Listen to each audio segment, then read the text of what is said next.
Most of us can recognize a honeybee, but did you know that they're not actually native to California?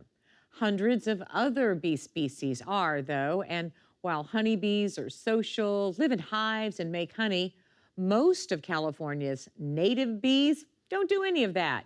They are solitary, they live in wood or even underground, and they do not make honey. Artist turned community scientist Krystle Hickman has spent the last few years photographing California's native bees and wants to share what she's learned. So there's over 1,600 species of native bees in California. And in the US, there's 4,000. So we have a really large portion of the bees that are in the United States. So we're a really rich biodiverse ecosystem. We even have more bees in California than in some countries, which is like, I think, just amazing. There's some bees that are like completely silent, and there's others that there's this one that was, when I was in the Trinity Alps, it was a Anthophora terminalis. It sounded like a tiny helicopter. Native bees are exactly like it sounds, they're native. So they could be native to the entire United States. They could be native to the state we're in, California. So honeybees, the ones that are in the US, they're native to Europe. So yeah, they're not from here. And because they're not from here, they don't potentially have the symbiotic or mutually beneficial relationships with plants that a lot of the native bees have. The Andrena, oh my gosh, there's a bunch of them. I have photographed about 155 species, so small dent. This year I have 8 that I'm aiming to capture for a project that I'm working on. But if I run into other bees during that process, then yeah, that's fine too. Oh my gosh, there's so many of them. I'll normally wake up around like 2, 3 in the morning.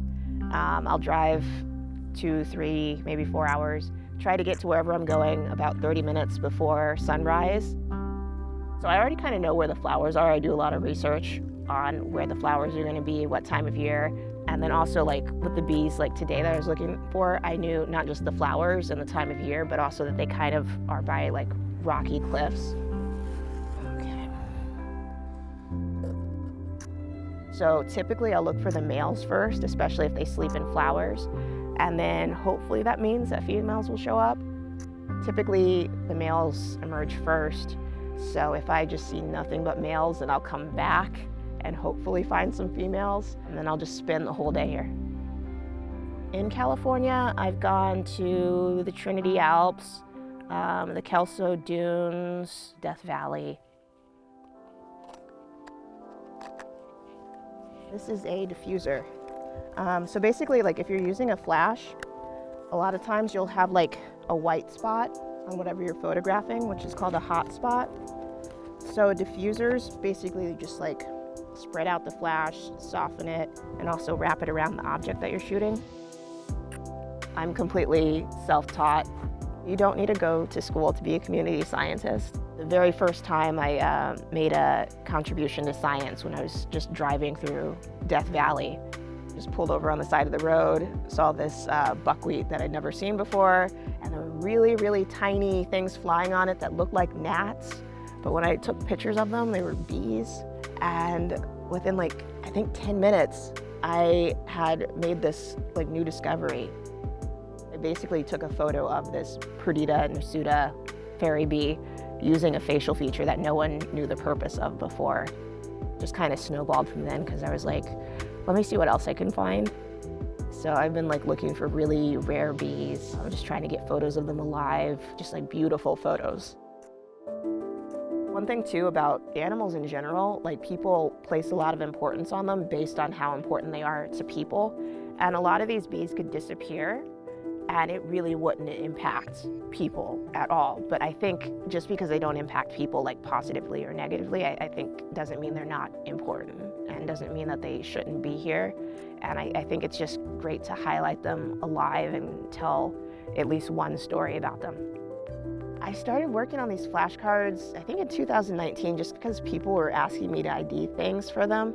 And I was like, I feel like If I make a really handy way for people to just kind of be able to like identify them to species, get some facts about them, just connect them not just to native bees, but also to nature. And right now I'm working on a book called The ABCs of California, and B is like BEE. I want to show people that there's a lot of diversity, and I think California is representative of what is going on in the rest of the world. So I have 8 species left, but National Geographic is funding basically the rest of my exploration to get those bees. So I'm really excited. I just found out, so it's kind of like a dream come true. To learn more about Krystle's work, head over to beesip.com or just follow her on Instagram at BeeSip.